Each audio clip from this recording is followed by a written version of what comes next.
Hello, everyone. Welcome back. We have 2 more sessions left today. The first one here is understanding your players using near real-time game analytics. And this is going to be Michael Manoochehri from Google, that search company you've probably never heard of. And then we also have from Staq, Luca joining us to talk about how they've used Google BigQuery to build their game analytics solution. And so they're going to be starting here in just a second, but then the last session that starts at 4:30 is going to be how EA builds mobile game servers on Google App Engine. So hope you can all stick around for both of these, and welcome, guys. Hello. Can you hear me? Hi, I am Luca Martinetti, and CTO of Staq. Staq is a brand new startup that is started in Techstars. Today it's a 3-man army. It's me and these 2 guys here, Massimo and Francesco. With a big vision, we try to build a game management platform, and I'll try to explain a little bit better what we believe this means. Today, I'll be talking about how to understand your player using analytics and how to do that in real time. And I have to say thank you, Google, for having us here. And that's because we use a big chunk of their analytics offering, BigQuery. All right, so you are a game developer, so you probably want to build a game. You're here to build a game. And what I'd say is nope, no more games. You're not shipping boxes anymore.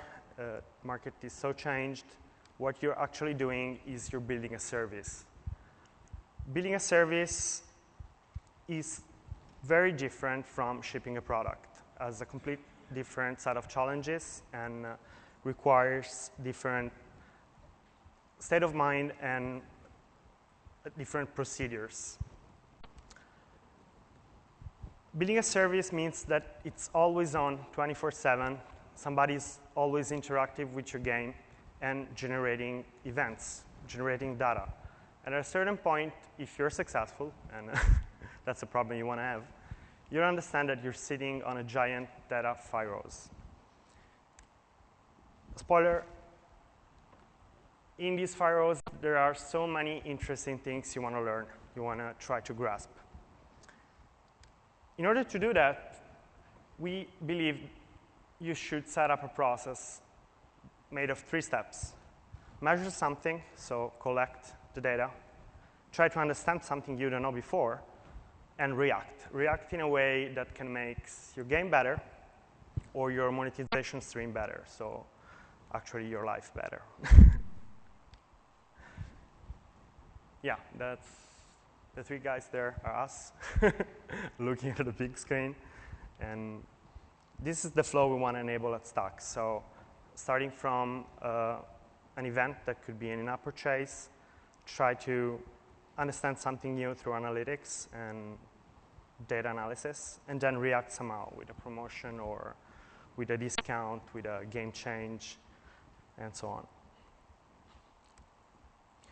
So today, I'll try to explain a little bit more in details how to collect data in the right way, and how important is have a way of running queries very efficiently.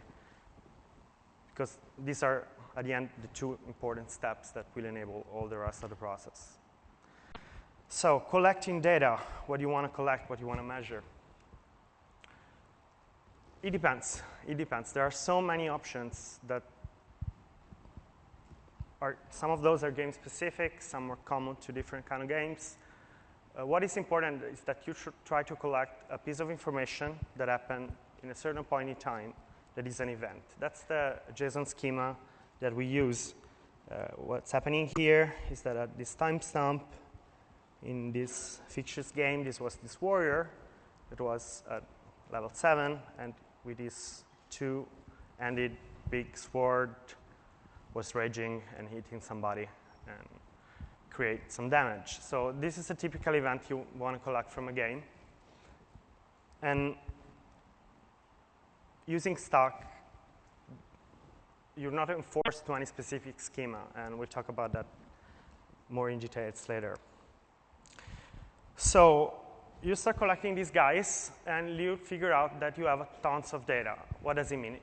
It depends. It depends greatly on the traffic you have, on how much you're instrumenting your game. But if you're successful, if your player base is significant, at a certain point, you'll have to manage gigabytes per hour. This means that many of the solutions that classical architecture with a MySQL database are not good anymore. Not good anymore for the amount of data and the velocity. And there are some caveats, some very important things you have to consider. And this is the biggest one, that you cannot pre-aggregate. It means that you cannot take just some piece of information increment counters. You need to keep the raw data, all of it. Why? Because at a certain point, you'll come up with new questions that you didn't have beforehand. Or you have new data points that will make extremely different the story of a player, for example. Let's say you're using an advertising network, and at a certain point in time, you receive the list of the players you bought from that specific channel. So you need to reconcile this data with your history of events. So you need a system that can handle tons of data in the raw form, because that will allow you to ask new questions over time and integrate the new data points when they come. Sorry. I'll talk about the kind of data warehouse we're building to offer our analytics platform and the tech solution we chose. We're so proud of what we're building that we choose this double buzzword, the real time. That means 2-time real time. Why that? Because we ended up choosing to use 2 different data stores for answering the same questions. We're building a system that allows you to run the very same exact queries on 2 different databases that has some different performance profiles and allow you to have always the freshest data available and at the same time run analysis and run the same queries on all your historical data set. So if your game has been around for 1 year, you want to be able to answer a question about what's happening now and how this trend developed in the last year. We're building on top of 2 technologies that are very different. One of that is a database that is called MemSQL, that is an in-memory version of MySQL. It's a startup as well. It's here in San Francisco, YC startup. That is pretty cool because it keeps all the data in memory and allow you to do very fast aggregation. At the same time, we're using this excellent product from Google that is called BigQuery, that is a database as a service, you could say, for analytics that allows you to run queries real fast on gigabytes of data or terabytes without having to manage the whole infrastructure. So our design goal was to be awesome fast on the latest buffer of data. So it depends on the size of your game, but it could be the last day or last weeks, and be really fast on all the historical analysis. What we love about BigQuery is that, as I was saying, is offer as a service. And if you're a 3-man companies like us, don't having to manage a big cluster, like an Hadoop cluster, for example, even if it runs on a cloud provider, it's a big win. Because you just take a service and you know it will be working at night, 3 a.m. It allows you to do fast ad-hoc queries on large data sets, and has a very nice feature that is called nested fields that allows us to manage the tags that we associate with every event. And so it's a little bit broader in the data definition than a row of a table in a database. It's as fast that sometimes you don't understand how much data you're touching, and the pricing model is actually based on the amount of data your queries are touching. So I was running a demo a few months ago, And that's what happened. I ran a query on 2 terabytes of data, and I said, what? Because that's what you see in the build. So it's so fast that you really don't understand how much data you're touching in a single query. And so, yeah, we love it. And yeah, when the bill came, I was like this. Let me introduce Michael, and then we'll talk more about BigQuery, and I'll continue later. Thank you, Luca. Can you guys all hear me? Yeah, that sounds like a yes. Yeah, so I'm going to do my best Futurama Fry impression and say I don't know if I'm happy to see Grumpy Cat or sad that it was used in the same sentence as BigQuery. But anyway, yeah, so I'll talk a little bit about how to integrate the BigQuery API into your application. So for those of you who don't know, BigQuery is an API that lets you ask questions about large data sets, your own data. I'm not going to get too deep into the technical details. I'm actually going to show you sort of how it works. BigQuery is an API in which you can send messages to it in JSON format and then retrieve query results in JSON as well, which makes it really easy to incorporate into your existing applications. And what I really like about the Staq story is they've got their existing application. I think you build mostly in the cloud. And BigQuery, it's easy to integrate BigQuery with that system. So they really understand the kind of modern data pipeline where you have a particular technology for collecting data in real time very quickly and being able to ask questions about that sort of real-time data that's coming in, and then asking quick questions about historical data or aggregate data. That takes a different tool. And so what Staq's done really well is integrate 2 different tools on top of their web stack. So the best way to sort of show you, if you've never seen BigQuery before, is sort of how it works and how to integrate. I have an example here. I tried to build the simplest, let me see if I can make this a little bit bigger, the simplest application that I could using the BigQuery API. So all of the Google APIs that are built sort of on our modern stack have client libraries in many languages. We've got Ruby and Java and JavaScript and Python, PHP, just about everything you need. And we've had open source projects of people building other things because it's just a RESTful API. It's easy to integrate. So this is an example of some code I wrote, just really quickly using BigQuery with the JavaScript API. And what I'm doing here, and I'm just showing you sort of what it looks like, how little code you need to run a query on a very massive data set. In this case, I have a client ID and a project ID that I got from the Google Developers Console. This is something you can kind of read about on the BigQuery website. I don't have a lot of time to get into that part. And I've integrated into this application. I've chosen a scope for authorization of the API.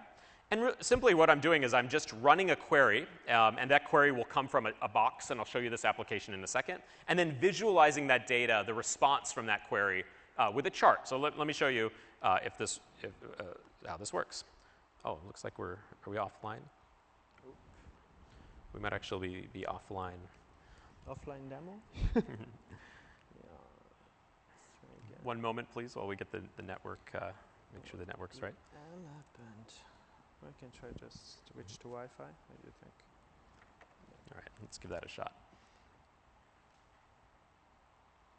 Great. Yeah, looks like we had a network connecting. Okay, so this is what the app looks like. It's really simple. It has an authorization button.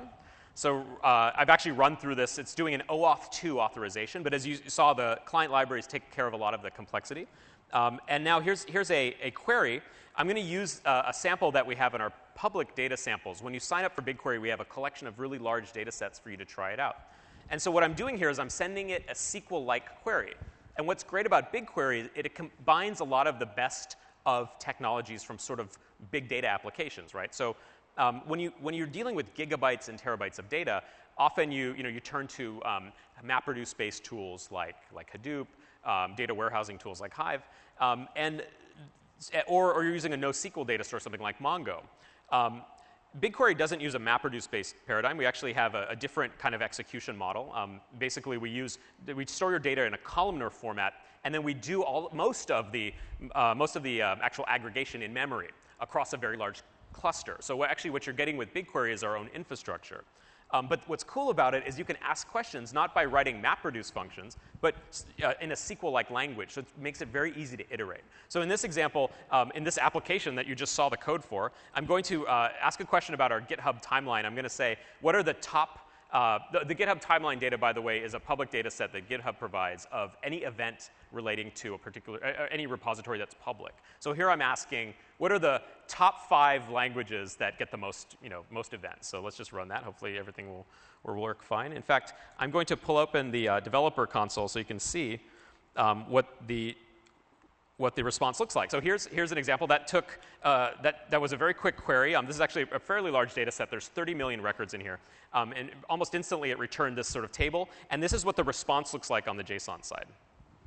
So I don't know if you can see that, but it's basically just a JSON representation of the table you see. So it's very easy to integrate, right? You saw that small amount of code. I'm able to build a dashboard that's querying this really interesting data set to show you how you can integrate this into your applications. But let's talk about doing this with games. What kind of queries are really good for game things? I was thinking about some queries that might appeal to some people coming to GDC. And when you talk about games, you're often talking about cohort analysis, right? So here's another example of a public data set that we have. Hopefully you can see this. I'll make it a little bit bigger so you can see it. We're going to look at the Wikipedia revision history data set. So this is a very large data set that we have. It's 35 gigs. It's got 300 million records. And let me see if I can actually zoom in a little bit here. Is that a little bit better? Can you see that, everyone?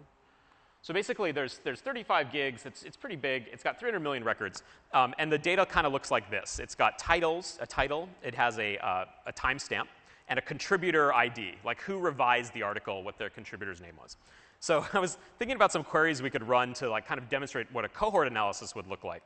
And so I have some examples here. The first thing I was thinking about people's names, and I realized people like to name themselves, Wikipedia like to name themselves like Wikipedia Mage and Wikipedia Wizard, much like some of the gamers that you have on social media. So the first query I thought of was this cohort analysis. I wanted to see what usernames contain these strings, right? So I wrote a very simple SQL-like query here.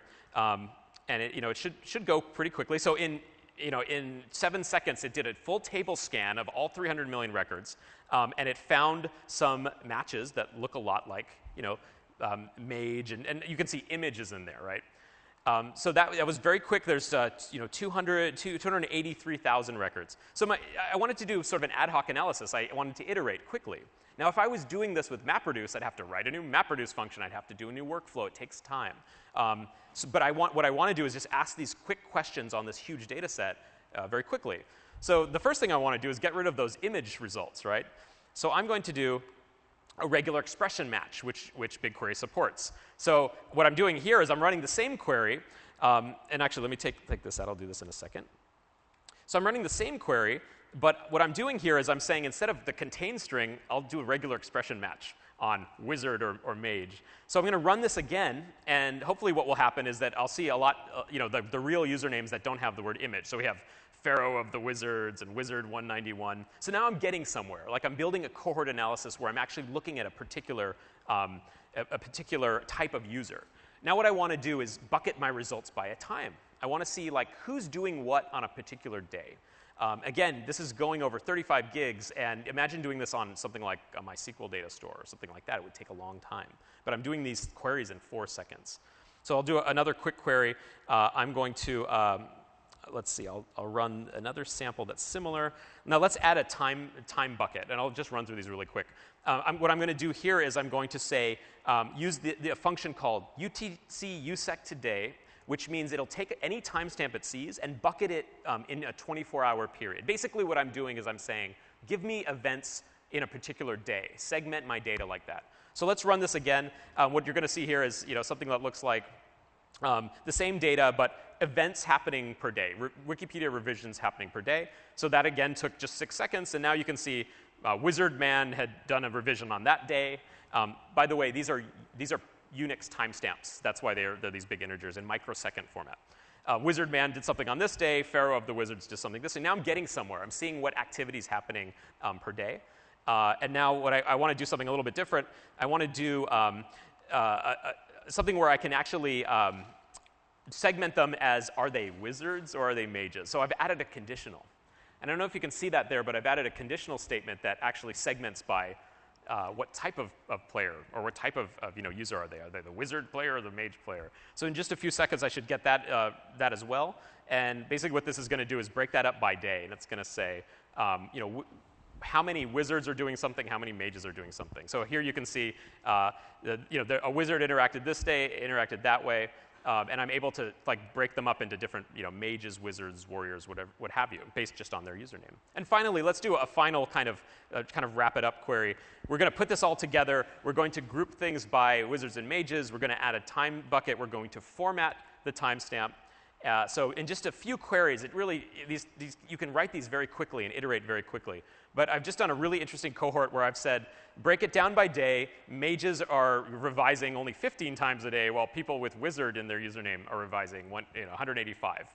And so on and so forth. You can imagine taking this data and really breaking it down. You can see what type of players you have, what are they doing, what's their behavior.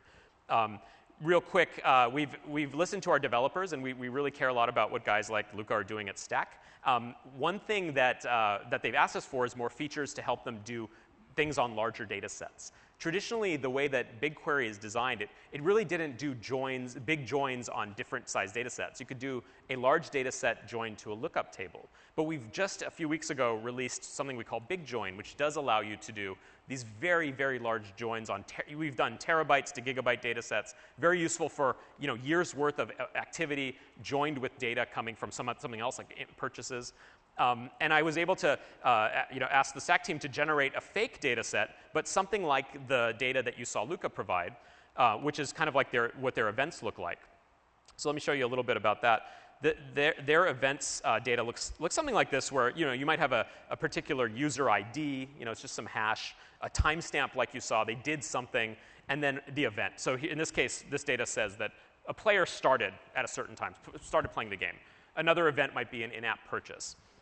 So what if I want to ask a question? This particular data set, by the way, is 6 gigabytes. It's about 30 million records, right? 30 million events. And I'm going to join this data with another data set that's even bigger. It's something like 10 gigs, 47 million records, right? So I'm going to show a big join on that, and sort of see how fast it can go. And what I'm going to do is I'm going to look for players. I'm going to look for players who started a session yesterday or the day before, and then bought something, had an in-app purchase today or the next day. So this is a large kind of a join. It looks a lot like a join you would see in a relational database, and this is joining data from 10 gigabyte to 6 gigabytes. And let's see how long this takes to run. In here, as I mentioned, I'm looking for in-app purchase events that happen in a certain day. I'm looking for the count and the total amount of money, and that just took 7 seconds, right? So I've just did this huge join. That's something that you normally do a MapReduce job in just 7 seconds, which is pretty fantastic. And here, you've got the aggregate queries, the count of purchases, the amount of money, and which user it was. So this is the kind of cohort analysis you can do, and you can integrate this into your own applications using the BigQuery API. I'll leave you with one more thing before I hand it back to Luca, and this is something you can try right now on your laptops. To sort of show this off without having you actually develop something or log into our console to actually start writing code yourself, you can play with this using something we call the BigQuery tour. And this is sort of a cartoon exploration of two really bigger data sets than I've shown you today. One is data from weather stations all around the world since 1929. That's a pretty large data set. And an even bigger data set is a Wikipedia page views data set, which is a really interesting one. Let's look at what the top page views were for last year. Today's the 26th, right? So let's see what happened March 26th. Does any guesses of what the top Wikipedia page viewed was a year ago? Think about it. I'll show you. So I'm going to run this. This is doing the same thing. This is an app built on the API, no caching. It's hitting BigQuery's API live. It's crunching and crunching. That's actually what BigQuery looks like inside of Google. I don't know if you know that. We do have ping pong balls. So 10 seconds, we've analyzed 83 gigs of data, very quick. Let's see what the results are. Looks like Hunger Games. I guess Hunger Games had just come out. So everything is Hunger Games, except for number 4, Ludwig Mies van der Rohe. Does anyone know why he might have had one of the 4th largest Wikipedia page views? Any question? Yeah, it was his birthday, but we also had a Google Doodle. And whenever there's a Google Doodle, the Wikipedia page views are enormous on that day. So that's actually what happened. So there you go. You can also look at the queries through this. It's really great.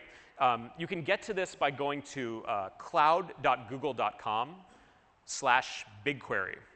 And you can just play with it yourself. Or just Google search for BigQuery tour. It's probably going to be the first hit. So that's it. That's what BigQuery does. I'm going to pass it back to Luca, and he can show you how to integrate it into a real app. All right. OK. Yeah, the cat. All right. So after collecting these events, second step is try to understand something that you don't know. And this analysis can be of very different kinds. There are the standard metrics that every single game app needs. So daily active user, monthly active user, revenues per user or per paying user, and the churn rate. So how long my players are staying with me in next day, in 7 days, in 30 days. And also these, let's say, easy metrics, these standard metrics, have some challenges when I'm talking about monetization. For example, when I'm dealing with in-app purchases, one of the biggest problems that we're facing are fake transactions. What does it mean? It means that for very large studios, if you don't do server-side verification of the respite, so if the purchase that a game is reporting to you is real, you see just 1 in 100 transaction that is an actual real transaction. And that's, it's not that bad that you're giving away virtual goods because you're not paying for that, but your metrics will be barely usable with all that noise. Why does this happen? Because the devices are not secure, and if your user base is large enough, somebody will spend time, nights, and hack the game to get that great sword for free. And you start getting fake events. So solution for that is having server-side respite verification. So with the Apple App Store, for example, with Google Play, they expose an API, but so you're not only at this point running the game on the device. You need a server-side part. And that's something that Staq provides out of the box. So what I want to show you, it's a demo of these basic metrics. And obviously, hope everything goes well. I don't always test my code, so I will do it on stage now. So live coding. So this is the dashboard of Staq. And what I'll do now is create a new application that I'll call GDC Demo 01. And creating this application, I will get an app ID. All right, let's switch to that. I should see some nice zeros. And what I'll do is take this app ID and just paste it into this small Python script that is a simulator that we'll call our REST API, simulating some events, some users logging in, and some purchases. So let's start it. I have connection. It's not very popular yet. Don't have any user. Okay. I can see in real time my users coming, and those are generating some events. I see some events flowing in real time, so some sessions are started. If these guys, somebody bought something, I see the revenues going up, and I see the basic metrics in real time. So that's what I was talking about before. The last buffer, it's all in memory. So we're able to have all these metrics and also custom metrics that I'll show later really, really fast on your data. And this was really quick to set up. So if you have a game, you just plug in our SDK. We have, as I was saying, REST APIs, and we also provide Unity, JavaScript, and iOS, and Android will be out very, very soon. And this is part of the story, so understanding how much money you're making in a reliable way. But that's not all. That's not enough. You need to ask new questions. You need to understand something that is specific for your game. As Michael was saying, are mages spending more than warriors if you're doing an RPG, for example? Or are mages that reached level 7 and used this specific sword performing better than these other class of players? And this can be very arbitrary. So why are they not buying the dead bird? Why? So cute. It's this item for Team Fortress 2. It's only $12. Why are they not buying that? I think they're actually buying it. So there are so many questions that are really specific to your game, and you need a quick and effective way to go against the raw data. And I want to show something that is even more difficult than what I did before. So again, demo gods, please help us. Okay, I have this small HTML5 game that I found online from a guy in Belgium that is a beatbox. And what I'm going to do now is just plug the Staq API in that and start tracking some events. So let me load it up.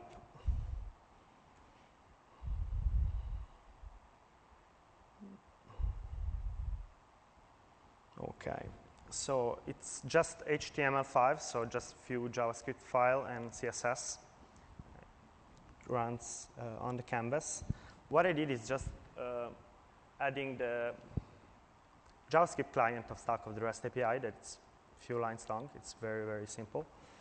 And what I'm doing now is finding where the event of somebody hitting the button goes. And it goes here. Well, let me paste some code that I have ready. Where is that? Here. Okay. So I have an integer that is the ID. Can you read it, or is it too small? How's the size of the font? Is it too small? That's fine? Okay. So I have an integer that is the triangle I've been clicking on, and I just did the small map of the colors. So what I'm doing, oops, I haven't copied that.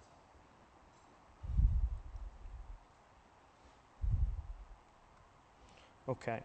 So what I'm doing is creating an event. And the event looks like this. As a timestamp, it's a custom event that I'm calling beat. Maybe you can zoom it a little bit. Yeah. It's an event that I'm calling beat. As a value, it takes the color of the ID I'm clicking on. And I'm just adding two metadata. One is the tile ID itself. And I'm setting a flag that says green if the ID is 12 or 15. So this is the IDs of the different tiles. Okay, so what I need is just create the event, and I have to put the application ID here. Oops, what was that? What was that? Okay. So let me create a new application, and I call it GDC beat01. And get the app ID, copy that, switch to that. Oops, other side. And I paste it. Okay, here we go. What I'll do is get comment. Gods, help me.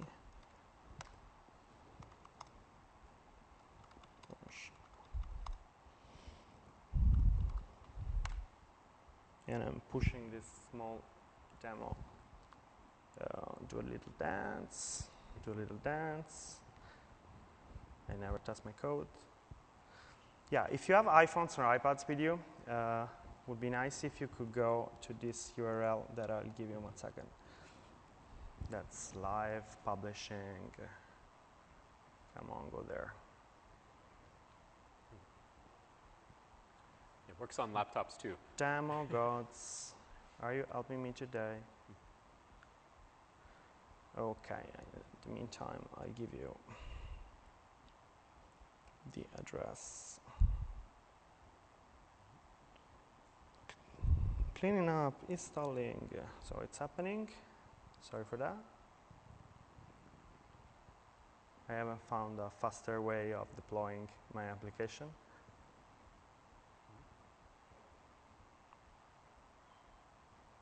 Yeah. Okay, here we go. So if we go to this URL here, beat.staq.io, please do that. It's not beta, it's beat. Do you have iPhones or iPads with you? I have an iPad, maybe. And just load a page. Okay, 7. 7 of you guys are on the page now. I can see that. And you're sending bits. Are you playing? I can hear you very loud. Turn up the volume. I want to hear some more too. Want to hear some more? We need Is big it loading? data. This should be working on iPhones and Androids as well. But not. Hey!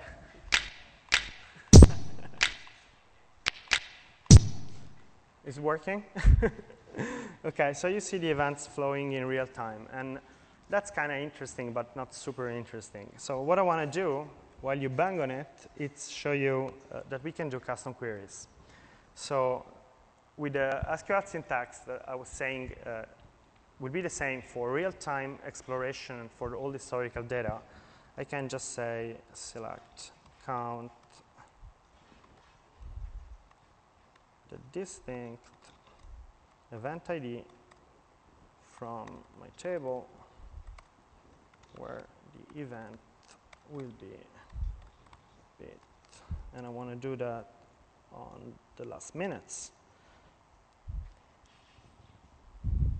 Yeah, you banged on it 2,000, almost 3,000 times. Okay, nice. And since I'm storing the raw data and I'm against the raw data, I can go down to the second. So if I'm lucky, come on, guy.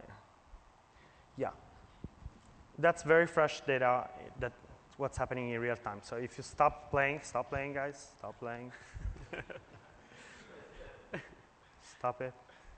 You'll mess my demo. This will go down. Here we go. And at the same time, I had some value that was a string that I put with each single bit that was the color. And I say group by string.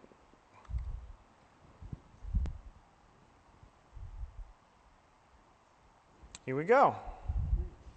All this mess here is the different colors that you're clicking on in real time. So let's go green, everybody. Let's start eating only the green ones. We should see only the greens going up. Okay, so imagine this is some real data and I'm showing, for example, wins versus losses for two specific classes. So what I'm doing, I'm slicing data in real time. And this is quite nice because I can go on different resolutions in terms of time. So this is down by the second, so it's more interactive. But what is useful is that I can see this data in my dashboard like all the rest. So I can just pin this query and see these are bits by color, and I just add this to my summary. So when I go on my dashboard on my summary page, I'll have it here like any other metrics that are built in. We'll enable more data exploration without coding for non-technical user with a query builder. But the idea is that since we're creating our product on top of two very powerful big data technologies, we can go down to the single event every single time. So adding features, slicing, and will be very, very easy in the future. So I was imagining this to be more loud than that. And I had an Harlem Shake here. Having you beat in the real time on top of that, but you're so shy, guys. I was imagining all banging on their iPad. That's fine. Okay, and so this was the asking new question, asking custom question to your data and try to understand something. Last step will be, credit for the game goes to this guy here. Thank you. Last step will be change something, having the option to react to, once you understand something, change it. It can be a game design change because you understand your players are stuck at a certain level or spending too much time on a certain puzzle.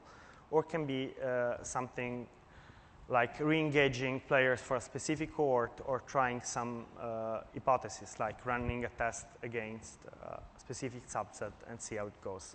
This is something that I will not show you today.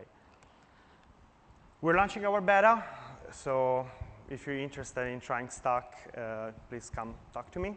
Thanks again for Google for having us. And if you have any questions, we're here to answer. Thank you.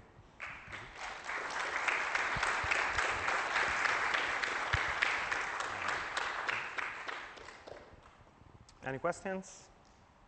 If you guys have any questions, please come up to the microphone so we can hear your question.